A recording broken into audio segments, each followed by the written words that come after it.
자, 오늘 종려 주일입니다. 종려, 예, 종려, 조종려, 예, 검사님. 그러니까 네, 종려 주일, 네, 발음 조심하셔야 됩니다. 네. 자, 예수님이 십자가를 지시기 위해서 정식적으로 예루살렘에 입성하신 날이죠.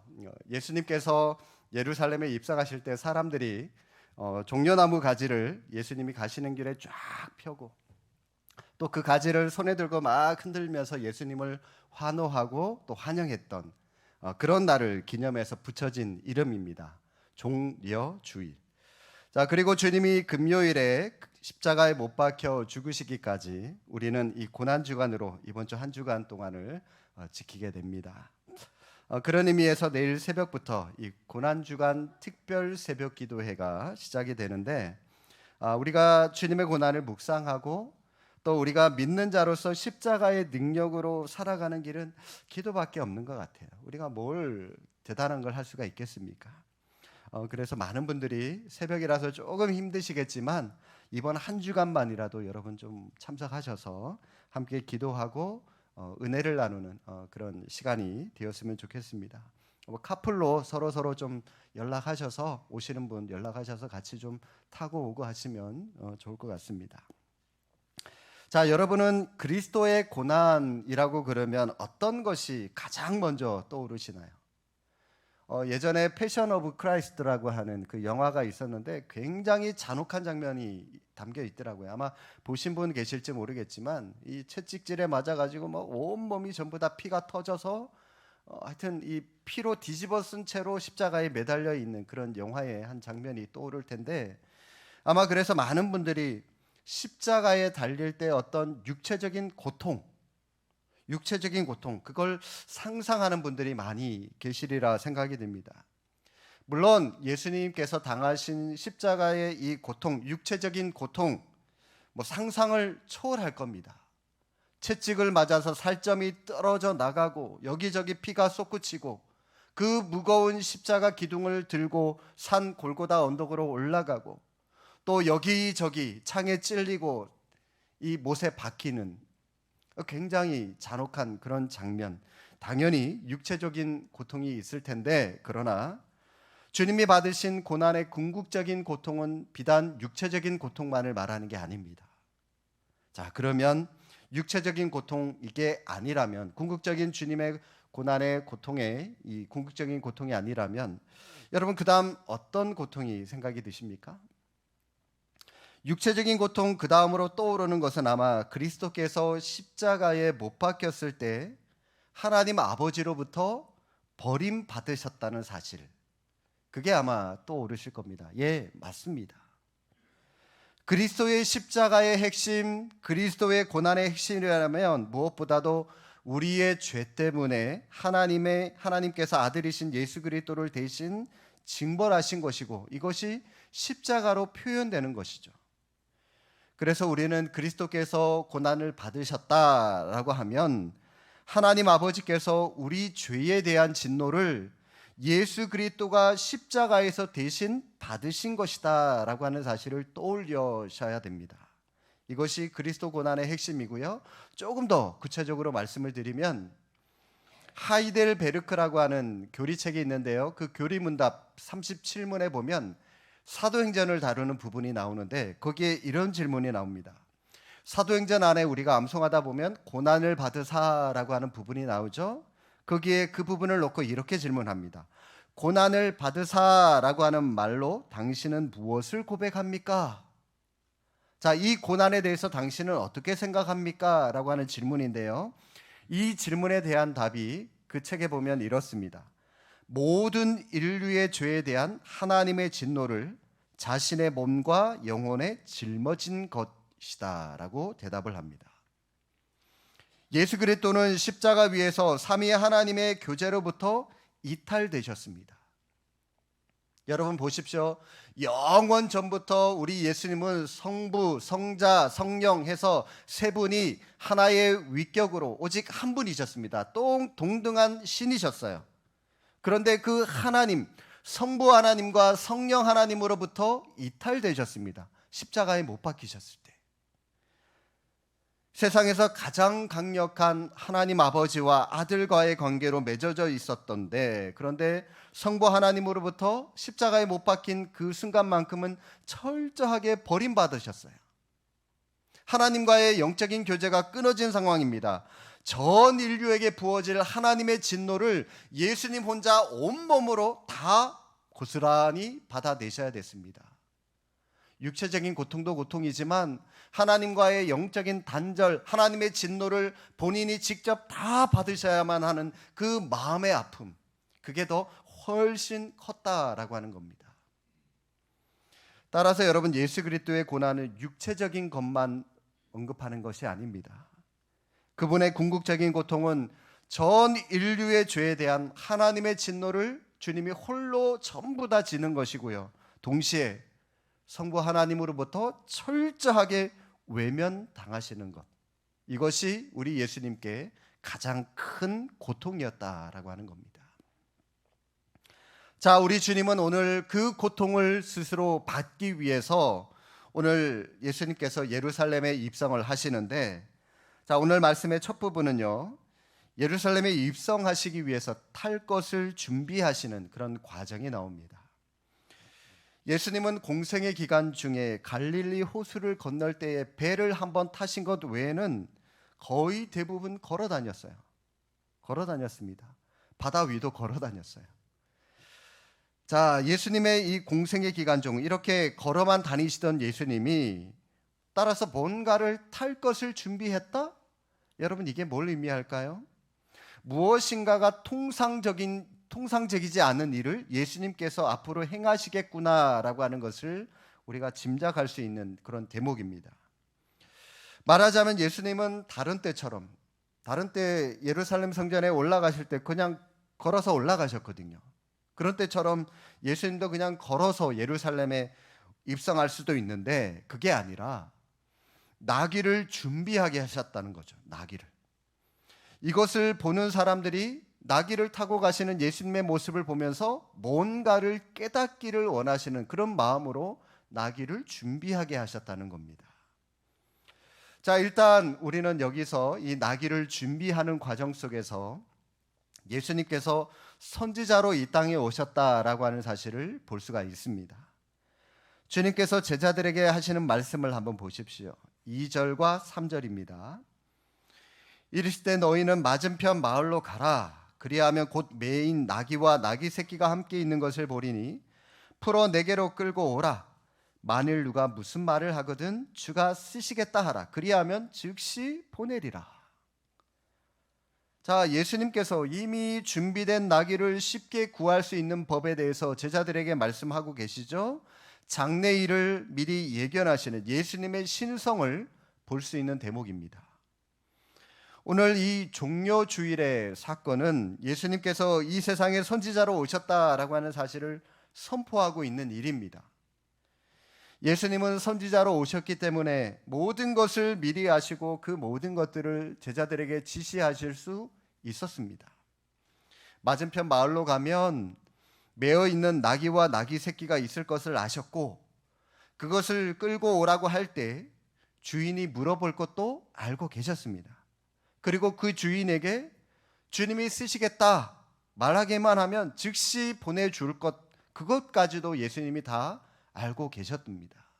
이게 바로 예수님의 신성에 대해서 알 수 있는 부분이죠.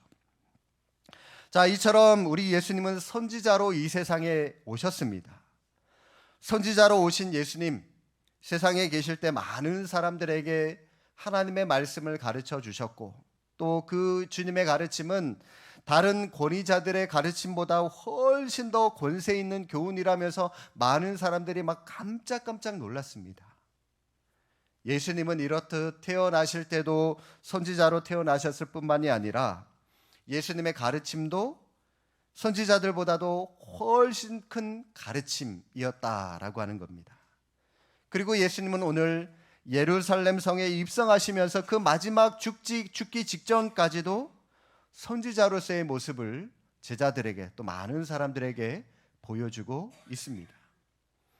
자, 이스라엘의 위대한 선지자들이 많이 있었지만 이 선지자들보다도 훨씬 우월하고 훨씬 탁월하신 선지자, 그분이 바로 우리 예수 그리스도십니다. 그래서 여러분 히브리서 1장 1절 2절 제가 한번 말씀을 찾아볼 테니까요. 여러분 앞에 나와 있는 자막 한번 보십시오. 히브리서 이렇게 말씀합니다. 옛적의 선지자들을 통하여 여러 부분과 여러 모양으로 우리 조상들에게 말씀하신 하나님이, 자 여러분, 하나님께서 옛날 구약 시대에는 선지자들을 통해서 하나님의 마음을 백성들에게 나타내 보여주셨습니다. 그러셨던 하나님이, 자 계속해서 이 모든 날 마지막에는 누구를 통하여? 아들을 통하여, 예수 그리스도를 통하여 우리에게 말씀하셨다라고 성경은 분명히 우리에게 말씀하고 있습니다. 마지막에는 최종적으로 그의 아들을 통해서, 예수님을 통해서 하나님의 마음을 우리에게 보여주셨다, 계시하셨다. 하나님은 이렇듯 영원하고 완전하신 선지자 되신 예수 그리스도를 통하여 하나님의 뜻을 우리에게 보여주셨습니다. 잠시 여러분, 이 나귀를 준비하는 과정에서 불필요한 잡생각을 없애기 위해서 당시 시대적인 상황을 잠깐 언급을 하고 좀 지나가도록 하겠습니다. 어떤 분은 오늘 본문의 주제와는 상관없이 오늘 본문의 내용을 보면서 예수님이 제자들을 시켜서 남의 나귀를 자기 마음대로 가져오게 하잖아요. 그죠? 가져오게 하니까 이거 절도가 아니냐? 이렇게 생각하는 분이 혹 계실지 모르겠는데, 오늘 본문의 중요한 주제는 아니지만 잠깐 여러분들 말씀을 드리면 절도는 분명히 아닙니다. 왜요? 주인이 가져가라 분명히 허락했으니까 절도는 아니죠. 자, 그런데 여러분, 오늘 본문의 배경이 되는 이때는 예루살렘은 유월절 시기였기 때문에 수많은 사람들이 막 전국뿐만이 아니라 해외에 나가 있는 유대인들까지도 다 예루살렘에 이 운집해 있는 그런 상태였습니다. 그리고 오늘 본문의 전후 상황을 살펴보면은 예수님이 사역하면서 행하셨던 많은 기적들, 많은 가르침들 때문에 예수님에 대한 사람들의 기대치가 예수님께 집중되어 있었고 예수님께 이미 다 높아져 있는 그런 때였습니다. 따라서 이 군중들 대다수가 과연 이 유월절에 이때 예수님이 이 예루살렘에 들어오실까? 들어오지 않으실까? 여기에 대한 문제로 사람들의 관심이 온통 예수님께 집중되어 있는 그런 상태였습니다. 그리고 결국 예수님이 예루살렘 성에 들어가시기로 했다는 소문이 사람들에게 알려졌고, 그런 상황에서 나귀의 주인들은 나사렛에서 온 예수라고 하는 선생이 입성할 때에 자기의 나귀가 사용된다는 사실에 대해서 충분히 반대하지 않을 그런 분위기가 이미 조성이 되어 있었던 것입니다. 그렇기 때문에 여러분, 불필요한 오해는 하지 않으시기 바랍니다. 예수님의 제자들이 만약 어느 집에 가서라도 우리 예수님께서, 우리 선생님께서 이 집에 나귀를 좀 예루살렘 성에 입성하실 때 좀 타려고 하니까, 쓰시겠다 하니까 좀 빌려주십시오 라고 하면 어느 누구라도 반대하지 않고 기꺼이 내 나귀 쓰십시오, 데려가십시오 라고 자신들의 나귀를 기꺼이 내놓았을 것이기 때문입니다. 그런 분위기가 이미 나귀를 가지고 있는 주인들의 마음에는 이미 다 준비되어 있고 조성되어 있었기 때문에 이런 일들이 가능했다라고 하는 거죠. 자, 여러분, 문제는 이것보다는 왜 예수님께서 예루살렘에 입성하실 때 다른 때처럼 걸어서 들어가는 것도 아니고, 그리고 여러분, 이왕 탈 거라면 좀 멋진 말, 백마 같은 멋진 말을 타고 가면 얼마나 좋겠습니까?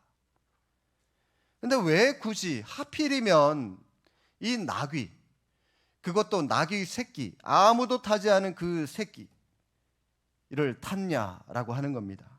왜 이 나귀를 타고 들어가셨을까요? 오늘 본문에 그 이유가 나와 있는데요. 여러분 다시 본문으로 돌아오셔서 4절 5절 4절 말씀 제가 먼저 한번 보겠습니다. 이는 선지자를 통하여 하신 말씀을 이루려 하심이라. 일러스되 5절 함께 읽습니다. 시온 딸에게 이르기를 내 왕이 내게 임하나니 그는 겸손하여 낙이 곧 멍에 매는 짐승의 새끼를 탔도다 하라 하였느니라. 자, 예수님께서 나귀를 타신 이유 중간에 5절 중간에 그는 뭐하여서? 그는 겸손하여. 예수님께서 겸손하셨기 때문에 멍에 매는 짐승 나귀 새끼를 타셨다라고 말씀하고 있습니다. 보통의 왕들은 성에 입성할 때 전투용 말을 타고 입성합니다. 거기에는 내가 왕이다 라고 하는 것을 그 위용을 떨치기 위해서도 말을 타고 있지만 전쟁에서 승리하고 귀환하는 그런 왕의 모습을 보여주기 위해서라도 멋진 말을 타고 그런 군사적인 의미를 가지고도 말을 타고 성에 들어갔습니다. 그래서 만약 예수님께서 이 다른 왕들과 똑같이 예루살렘에 들어가실 때에 이 말을 타고 입성을 하셨다면 예수님이 어떤 모습으로 비춰졌을까요? 아, 전쟁을 하기 위해서 저 사람이 왔구나. 많은 백성들에게 그렇게 비춰졌을 겁니다. 그런데 여러분, 우리 주님은 말을 타고 들어가신 것이 아니라 멍에 매는 짐승의 새끼를 타고 들어가셨습니다. 전쟁을 할 수 있는 말을 타고 들어간 것이 아니라 전쟁을 할 수 없는 나귀, 그것도 나귀 새끼를 타고 들어가셨다는 겁니다. 자, 여러분, 이게 뭘 의미할까요? 당시 이 나귀라고 하는 짐승은 평화와 겸손을 상징하는 동물입니다. 주님은 지금 평화의 왕으로, 겸손의 왕으로, 섬김의 왕으로 왔다라고 하는 것을 내가 전투하는 왕으로 온 것이 아니라 내가 이처럼 겸손과 평화의 왕으로 왔다라고 하는 것을 보여주기 위해서 의도적으로 주님이 지금 이 나귀를 타고 예루살렘 성으로 들어가고 있다는 겁니다. 그러나 예수님께서 나귀를 타고 예루살렘 성에 입성하신 것, 겸손과 평화, 여러분 이것만 보여주고자 하신 것이 아니에요. 보다 더 궁극적인 이유가 한 가지가 더 있습니다. 조금 전에 우리가 읽었던 이 5절 말씀이 구약의 스가랴에 나오는 말씀을 인용한 구절인데요. 자, 원래 나와 있는 스가랴의 말씀을 우리가 한번 좀 찾아서 읽어보도록 하겠습니다. 스가랴 9장 한번 찾아보실까요? 지금 우리가 마태복음을 보고 있는데요. 마태복음 앞에 보면 말라기 앞에가 스가랴입니다. 조금만 앞으로 넘겨주십시오. 자, 스가랴 9장 9절입니다. 스가랴 9장 9절, 구약 성경 1320쪽에 있습니다. 자, 함께 한번 한 목소리를 읽으실까요? 시온에 따라 크게 기뻐할지어다. 예루살렘에 따라 즐거이 부를지어다. 보라, 내 왕이 내게 임하시나니 그는 공의로우시며 구원을 베푸시며 겸손하여서 나귀를 타시나니 나귀의 작은 것 곧 나귀 새끼니라. 아멘. 자, 여기서 언급되어 있죠. 예수님께서 겸손해서 나귀를 타신다라고 분명히 말씀하고 있습니다. 그런데 여러분, 이 스가랴 9장 9절을 자세히 보시면 이 9절에는 예수님이 겸손하시다라고 하는 예수님의 성품 외에 오늘 이 마태복음 21장에는 없는 뭔가 중요한 한 구절이 더 들어있어요. 자, 다시 한번 말씀을 보시면 겸손하다라고 하는 말 앞에 뭔가 구절에 한 구절이 더 들어가 있죠. 뭐가 빠져 있습니까? 오늘 본문에는 맞습니다. 감사합니다. 그는 공의로우시며 구원을 베푸신다라고 하는 말이 들어있는데 이 마태복음 21장에는 인용하면서 이 구절이 빠져 있어요. 자, 여러분 볼펜이나 형광펜이 있으면 진하게 체크를 해 두십시오. 공의로우시며 구원을 베푸시는 분. 나귀를 타고 올 이 겸손하신 왕은 시온과 예루살렘의 공의와 구원을 베풀어 주시는 왕이시다라고 말씀을 하십니다. 이 스가랴라고 하는 책은 이스라엘 백성들이 바벨론 포로에서 귀환한 후에 하나님께서 백성들에게 주신 책입니다. 이스라엘 백성들이 하나님에 대한 불순종으로 인하여 이스라엘 백성이 다 회파됩니다. 그랬다가 에스라와 느헤미야와 스룹바벨 이 지도자들로 통하여 귀환하게 되고요. 무너진 성전, 무너진 성벽 재건하게 되는 그런 시기를 보내죠. 불순종으로 인해서 완전히 회파되었던 그 이스라엘이 다시 재건되고 다시 세워지려고 하는 그런 때에 그런 시기를 보내고 있는 백성들에게 소망을 주시기 위해서 하나님께서 주신 말씀입니다. 다시 여러분 9절 말씀 보시면 보라 내 왕이 내게 임하시나니 바로 회복의 때를 보여주기 위한 것이다 라고 말씀하고 있습니다. 자, 그 왕이 임할 때에 나귀 새끼를 타셨다라고 하는 것은 말씀하는데 왜 나귀를 타셨다고요? 다음 절인 10절 말씀 눈으로 보십시오. 내가 에브라임의 병거와 예루살렘의 말을 끊겠고 전쟁하는 활도 끊으리니 그가 이방 사람에게 화평을 전할 것이요 그의 통치는 바다에서 바다까지 이르고 유브라데 강에서 땅끝까지 이르리라. 오시는 왕은 전투하는 말을 타실 필요가 없다라고 말씀하십니다. 왜냐하면 하나님이 병거와 말과 전쟁하는 활을 모두 끊으셨기 때문이래요. 오시는 왕은 평화의 왕이기 때문에 전쟁을 통해서 평화를 주시는 왕이 아니라 우리에게 공의와 구원을 베풀어 주시는 그런 평화의 왕이시기 때문에 전투하는 말, 병거 필요가 없으세요. 투구, 칼, 검 필요 없습니다. 왜냐하면 하나님이 보내셔서 오시는 왕은 새로운 시대를 시작하실 텐데 그 왕은 전쟁을 통하여 시작하는 것이 아니라 구원과 평화를 통하여 우리에게 새로운 진정한 평화를 주실 분이기 때문에 의도적으로 그분이 나귀를 타고 오셨다는 겁니다. 자, 그러면 여러분 이 스가랴에 나와 있는 공의와 구원을 베풀기 위하여 나귀 새끼를 타고 오시는 왕, 자, 그 모습과 그리고 오늘 본문인 마태복음 21장에 나귀 새끼를 타고 예루살렘 성에 입성하고 계시는 예수님의 모습을 함께 딱 겹쳐가지고 여러분 한번 보십시오. 자, 스가랴에 기록되어 있는 하나님의 구원과 평화의 때가 예수 그리스도를 통해서 이루어지게 될 것이구나라고 하는 것을 우리가 볼 수가 있습니다. 예수 그리스도를 통해서 이스라엘의 놀라운 회복의 때가 임박했다는 것을 보여주는 장면이다라고 하는 것을 우리는 알 수가 있는 것입니다. 예, 맞습니다. 이 세상의 모든 사람들은 아담의 후손으로 아담의 원죄에 동참하게 되었습니다. 그래서 누구든지 태어날 때부터 다 죄인으로 태어날 수밖에 없죠. 죄인은 하나님과 영적으로 관계를 맺을 수도 없고 하나님과 교제할 수도 없습니다. 왜요? 우리는 죄인이기 때문에. 의인이 아닌 죄인이기 때문에 우리는 처음부터 태어날 때부터 하나님을 하나님이라고 부를 수 없는 그런 존재일 수밖에 없습니다. 교제가 단절되었기 때문인데 교제가 단절되었다. 뭘 의미합니까? 하나님과 우리 사이에 막힌 담이 있다는 거예요.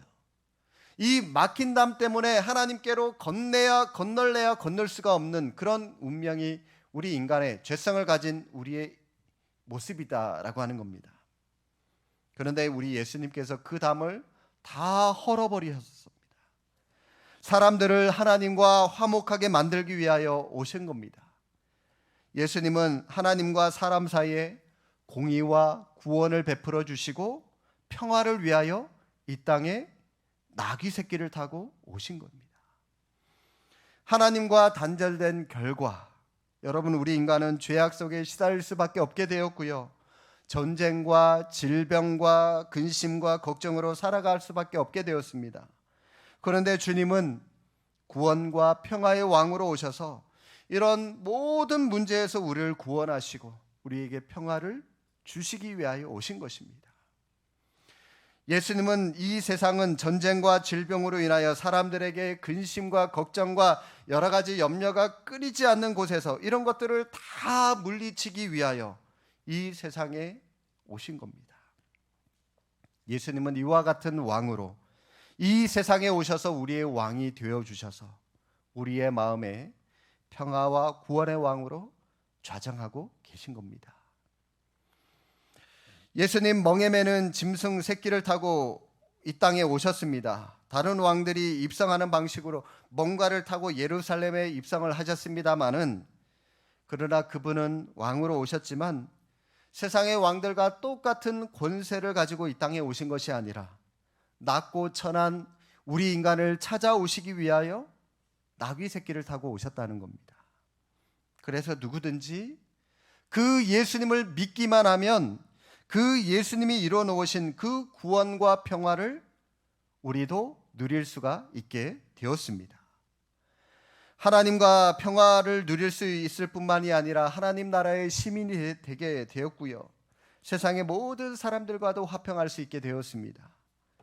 오늘 예루살렘에 입성하신 주님은 우리의 구원과 평화를 위하여 오셨습니다. 그래서 이 예수님을 믿는 모든 사람에게 평강이 넘치게 될 수가 있었습니다.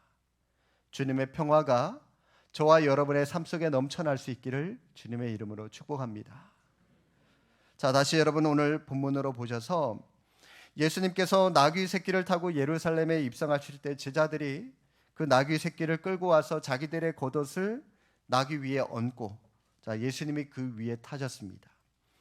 그러자 무리의 대다수가 그들의 겉옷을 길가에 펴고 또 어떤 사람은 나뭇가지를 베어서 길에 펴고 예수님이 가시는 그 길을 환영하며 예비합니다. 그리고 목소리 높여 예수님을 찬양하죠. 호산나 다윗의 자손이여 우리를 구원하소서. 주님의 이름으로 오시는 이여 가장 높은 곳에서 호산나, 그러면서 주님을 찬양합니다. 여러분, 이 호산나라고 하는 말은 헬라어 호시아나라고 하는 말인데요, 그냥 음역 그대로 쓴 겁니다. 우리를 구원하소서라고 하는 말입니다. 이 무리들은 적어도 이 순간만큼이라도 예수님이 자신들의 진정한 구원자 되신다라고 하는 사실을 알고 있었습니다. 자, 그런데 여러분, 오늘 본문 이 마태복음 21장 후반부에 가면 33절부터 포도원 농부의 비유가 하나 등장합니다. 그 비유의 내용이 뭐냐면 소작인이 이 주인의 아들을 죽입니다. 마지막에 주인의 아들을 죽여요. 그래서 이 포도원을 우리의 것으로 차지하자. 마찬가지입니다.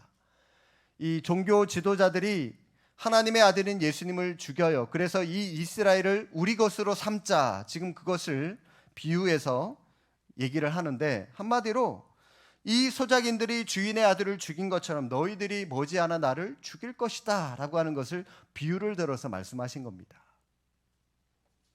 예수님은 지금 이 많은 무리들의 환영을 받으시면서도 자기 앞에 놓여있는 십자가가 멀지 않았음을 알고 있었다는 겁니다. 예수님은 이미 며칠 후면은 이 무리들이 자기를 배신하고 자기를 거절할 것이며 그래서 십자가에 못 박아 죽일 것, 이 모든 것들을 다 알고 계셨음에도 불구하고 지금 예루살렘 성으로 들어가고 있다는 것입니다. 사랑하는 성도 여러분, 오늘 예루살렘에 모여있는 수많은 군중들은 주님이 입성하시는 장면을 보면서 진정 왕으로 오신 예수님을 환영하고 있습니다. 그들은 선지자로서 뿐만이 아니라 왕으로 오신 예수님을 환영했던 것이죠. 오늘 본문에서 보여주고 있는 이 무리들이 보여준 모습을 보면 적어도 지금은 예수님의 편에 서 있어요. 비록 대제사장들과 바리새인들이 예수님을 향하여 분노하면서 예수님을 향한 적의와 악의를 품고 있었지만, 그러나 그들이 예루살렘에 입성하는 예수님을 그 자리에서 체포하지 못했던 이유는 그 무리들이 아직은 예수님을 향하여 있었고 아직은 예수님 편에 서 있었기 때문에 그들이 체포하지 못했던 것입니다. 적어도 오늘 예수님이 예루살렘에 입성하시는 그날에 모여 있었던 무리들은 그들이 어떤 마음의 동기였던 간에 예수님 편에 서 있기를 원했고, 그들은 입을 열어 예수님을 찬양했고, 그리고 제자들과 함께 예수님을 환영하고 있는 이 행렬에 가담하고 있었다는 것입니다. 오늘날 우리는 예수님이 왜 이 세상에 오셨고, 비록 십자가가 기다리고 있었음에도 불구하고 겉으로만 보여있는 이 무리들의 환영을 받고 왜 예수님께서 예루살렘에 입성하셨는지 우리는 너무나도 잘 알고 있습니다. 그러면 이제 우리는 왕으로 오신 예수님을 우리 마음에 모시고 또 선지자로 오신 예수님의 말씀을 따라 살아가면서 예수님과 함께 이 한 주간 고난에 동참해야 할 줄로 믿습니다. 이것이 진정으로 오늘 예루살렘에 입성하신 우리 예수님을 진정으로 환영하는 겁니다. 오늘 입성하신 예수님을 여러분 진정으로 환영하며 예수님의 속죄와 사죄의 은총을 받아 누리는 그런 한 주간이 되시기를 바라고요. 또 새벽 기도를 통하여 다시 한번 주님의 고난에 동참함으로 또 그 십자가의 부활과 함께 여러분의 삶도 그 십자가의 능력으로 승리하는 삶을 살아가는 우리 모두가 되실 수 있기를 주님의 이름으로 축복합니다. 기도하겠습니다.